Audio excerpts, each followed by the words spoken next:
s'agissant du rapport de l'UCREF, de l'IGF et du LCC sur les pertes enregistrées par l'État dans l'acquisition des produits pétroliers,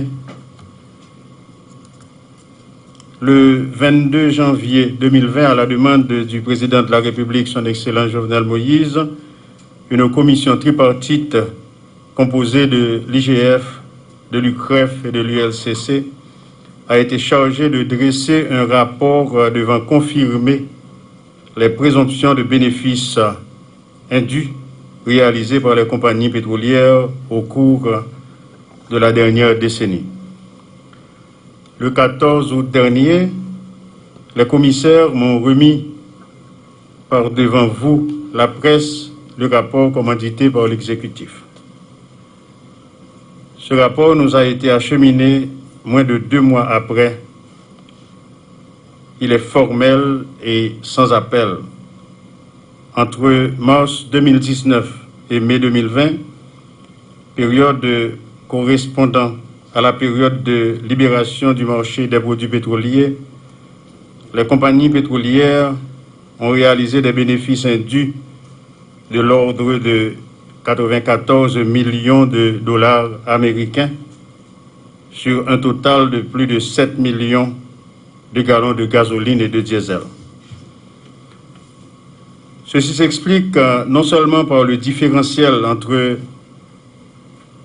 les indices plates utilisés comme référence à l'achat par les compagnies pétrolières et l'indice Caribbean Posting utilisé par ces dernières pour facturer l'État haïtien, mais surtout par l'opacité des premiums proposés par les compagnies. En effet, les composantes du premium n'étaient pas identifiées. Une compagnie pétrolière a toute la latitude nécessaire pour faire grossir ses profits. En se basant sur les données du BMPAD entre mars 2019 et mai 2020, sur une moyenne de 1 million de barils par mois, les premiums sont passés de 0,12 $ avant la libéralisation à 0,22 $ pendant la période de libéralisation. Mars 2010, mars 2019, cette période où l'État assurait l'importation des produits pétroliers, du moins des produits pétroliers, à travers le BMPAD, mars 2019, mai 2020, est la période de la libéralisation du marché pétrolier haïtien à la demande des compagnies pétrolières. Ceci dit, les gains des compagnies pétrolières sont passés de 39 millions de dollars avant la libéralisation à 71 millions de dollars pendant la libéralisation, soit une augmentation de 82%. Pendant que les compagnies pétrolières prospéraient sans se soucier du bien-être collectif, l'État, quant à lui, continuait à accumuler les manques à gagner. Sur les 10 dernières années, le manque à gagner de l'État culmine à plus de 113 milliards de gourdes. Nous avons dit, saute qui baille, imbécile qui pas prend. L'État est toujours là. Nèg ce business y a fait. Yo pas tal fourrer main dans poche personne, dans poche l'État. L'État est absent le fait main gel. Yo dormi sous l'État. M'a profité voyons un gros coup de chapeau pour le président Jovenel Moïse. Malgré toute sillade, toute zoclo la prend, qui choisit ouvert gel comme l'État pour freiner l'hémorragie.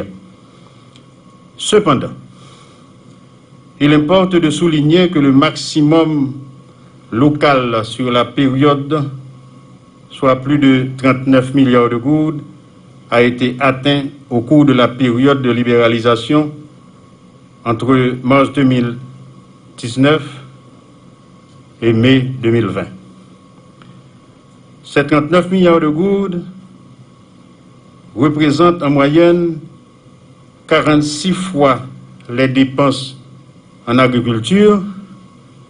Nous comprenons pour qui ça l'agriculture ne représente rien encore dans le pays et que nous avons commandé même cocoyer en République dominicaine pour 17 millions de dollars.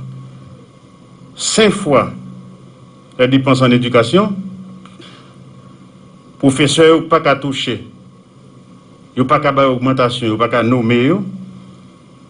C'est parce que l'argent payé l'a dépensé, l'a gaspillé, l'a grossi poche en pile monde que c'est monde qui sont dans le secteur privé, que c'est monde tout dans le secteur public. Parce que nous d'accord que dans le secteur public là, il y a un bon soubreka qui est là pour assurer pérennisation, richesse que en pile monde a fait. Et 13 fois les dépenses en santé. Matin, je réfléchi sur des discussions que je ai avec des bailleurs de fonds, des partenaires qui disent que je t'ai aidé à faire l'hôpital, mais sans pas même parler avec le président de la République, là, je choisis Gantier pour me faire. Et sans pas parler avec le président tout, si je tape à l'hôpital non, je tape le non petit bébé que bandit a tué l'autre jour. Parce que nous tellement gaspillé l'argent que nous ne pas posséder. La population n'a pas de service. Maman petit bébé a été obligé de traverser Jimani pour aller mener le docteur. Dame qui était morte, il y a son voisine qui a habitué à mener petite lit. Beaucoup de gens guéri de ça. Devant cette situation, l'État ne peut rester impassible.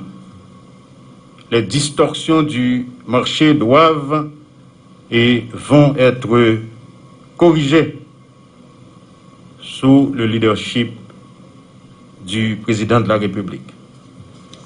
C'est en ce sens que le rapport recommande le renforcement des capacités du BMPAD, la transparence au niveau des prix des produits pétroliers.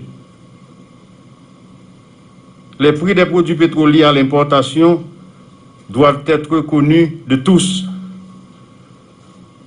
Parce que l'affaire pétrole, ça, son chaîne de perte. Si je besoin d'acheter du riz ou bien poids ou bien l'huile pour manger, je vais juste taper ça sur Google, je vais un prix du riz, prix poids. Et le ça, je choisi qu'on est qui prix m'a choisi et l'on vient vendre du riz facilement, je qui bénéfice ou fait. Gaz ça pas comme ça. Son bagage qui est extrêmement opaque. Et c'est pas pour Haïti seulement, mais pour tous les pays du monde. Sauf que l'autre pays, l'État l'ouvre. L'accès par l'État via le ministère de l'Économie et des Finances aux différentes bases de données relatives aux indices utilisés. La suppression des intermédiaires lors des importations. Président Gonjan Léo et monsieur pourcentage. Parce que ça l'État gagné, il ne peut pas acheter directement. Je ne sais pas. Moi, je peux acheter directement en tant qu'individu. Ça l'État gagné, il ne peut pas faire.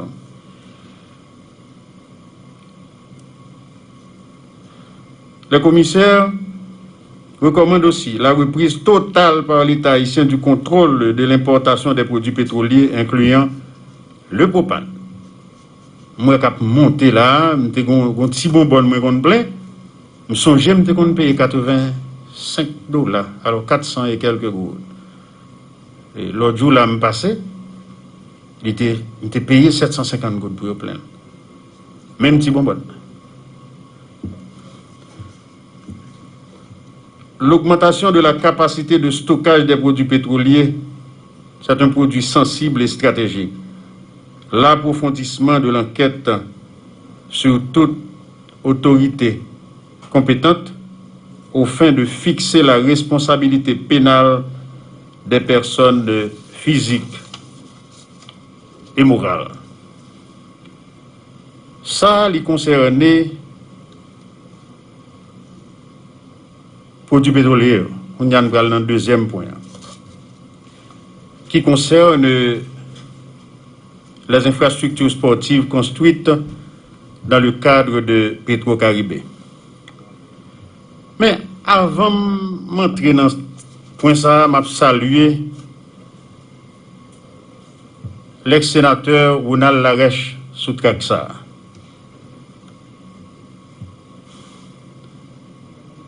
C'est pas voler, non, voler l'argent Petro-Caribé lui-même.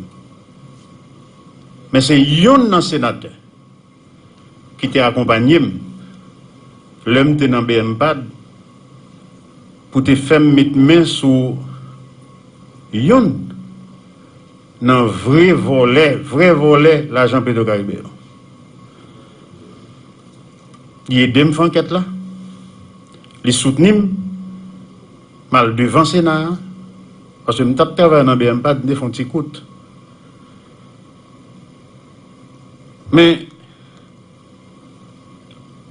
l'homme fin Kembe, monsieur bien Kembe, parce que l'autre jour, il faut un petit.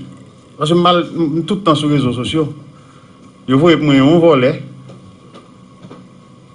Il y a des âmes dans le pied, la police vient des âmes dans le pied, nous tout est well. Et puis, monsieur dit, par contre, Kembe volet dans le pied. Et non, mais aucun volet. Zam c'est dans le pied, l'idée.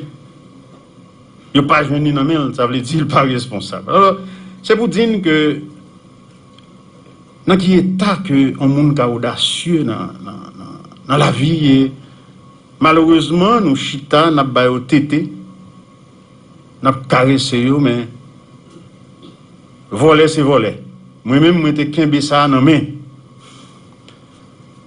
malheureusement pour moi monsieur courir mourir sans pas répondre sur l'argent Petro-Caribé. Sans pas répondre. N'attends pour me citer non, je ne pas citer non parce que je ne pas détourner dans la route, l'île mettre à aller net pour ne pas jamais tourner encore dans le pays d'Haïti. Nous voulons pour l'histoire et la vérité apporter des éclaircissements sur les questions des infrastructures sportives en fournissant à la nation des données précises sur les différents décaissements et dépenses effectués ainsi que les niveaux d'achèvement de ces projets. Il y a eu un premier contrat d'aménagement phase 1 signé le 12 mai 2011 entre le MPCE et la firme Secosa pour la réalisation de 10 centres sportifs dans les communes de Saint-Louis du Sud, Toumonde, Gressier, Jérémy, Caille-Jacmel, Milo, Verrette, Saint-Louis du Nord, Marchand des Salines et Mont-Organisé pour un montant de 4 450 000 $ américains. Des raisons diverses liées à des imprévus survenus au moment de la réalisation des travaux ont justifié la nécessité de procéder le 21 octobre 2011 à un avenant entre le MPCE et la firme Secosa pour un montant de 845 239,50 $. Le montant du contrat plus l'avenant totalise 5 295 239,50 $ pour la phase 1. Un deuxième contrat a été signé à la date du 6 septembre 2011 pour l'aménagement de 9 centres sportifs et 10 petits centres dans la région métropolitaine de Port-au-Prince. Le montant de ce contrat s'élève à 10 150 023,31 $. En raison du passage de l'ouragan Sandy, le MPCE que je représente aujourd'hui s'est vu contraint de faire un avenant de 3 044 016,67 $ à ce contrat d'un montant de 13 194 039,98 $ américains afin de faciliter la poursuite des activités et la réalisation des travaux. Il est important de rappeler que les dégâts provoqués par l'ouragan étaient considérables. Pour améliorer les conditions d'utilisation des infrastructures sportives selon les constats, le ministère de la Planification a jugé bon de passer un 3e contrat avec Secosa pour doter 14 parcs sportifs de gazon synthétique. Ce contrat de montant de 387 145 603,60 €, équivalent à l'époque à 6 913 314,35 $, a été exécuté à partir du 5 juin 2015. 2 autres contrats ont été signés en vue d'améliorer les infrastructures sportives de Carrefour et celles de Pignon. Le budget pour les centres sportifs de Carrefour était de 1 200 000 $ américains, tandis que celui de Pignon s'élevait à 1 600 000 $ américains. Secosa et le Comité olympique haïtien avaient la charge des travaux d'amélioration de ces centres. Le montant des 2 phases, 1 et 2, incluant les centres de Carrefour et de Pignon, s'élève à 21 289 279,48 $ américains. Le 9 juillet 2012, le MPCE a signé un 3e contrat avec les firmes Adam Roufi pour la construction de 5 centres sportifs. Ces travaux complètement achevés a été financé à hauteur de 10 476 700 $ américains. Les centres et les parcs sportifs ont été majoritairement améliorés suite à la réalisation de ces travaux. Ceci explique d'ailleurs que le montant des contrats, soit 38 679 293,80 $ américains, n'a pas été entièrement décaissé. Et il convient de noter qu'avec la balance des 5 683 650,72 $ enregistrés dans les comptes dédiés, il était possible à l'époque de mettre tous les centres à point dans les temps d'exécution impartis.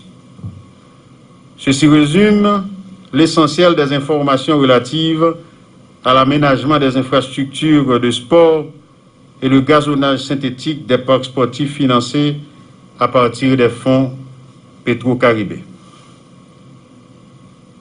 J'en profite pour remercier la Cour supérieure des comptes et du contentieux administratif pour m'avoir envoyé le dernier rapport hier après-midi. C'est un rapport assez volumineux que je n'ai pas encore eu le temps de lire. Mais j'espère que ce rapport pointe clairement du doigt les vrais dilapidateurs, t'as dit volets, les vrais dilapidateurs des fonds de Petro-Caribé, car le pays en a grand besoin pour renforcer l'agriculture, augmenter la production nationale, faire les projets électriques, agir en santé et en éducation. Après avoir reçu le rapport, j'ai convoqué en urgence un conseil de gouvernement à l'extraordinaire au cours duquel j'ai instruit tous les ministres de prendre connaissance de ce rapport dans un bref délai, chacun en ce qui le concerne, en vue de fournir toutes les explications nécessaires, comme l'a fait le ministère de la Planification et de la Coopération externe pour les parcs sportifs. Tous les documents doivent aussi être disponibles aux besoins et à la disposition du grand public, plus précisément le Sénat de la République qui siège en permanence, parce que le rapport a été remis au Sénat de la République. Le Sénat peut appeler n'importe qui à n'importe quel moment pour venir fournir des éclaircissements sur le rapport de la Cour supérieure des comptes.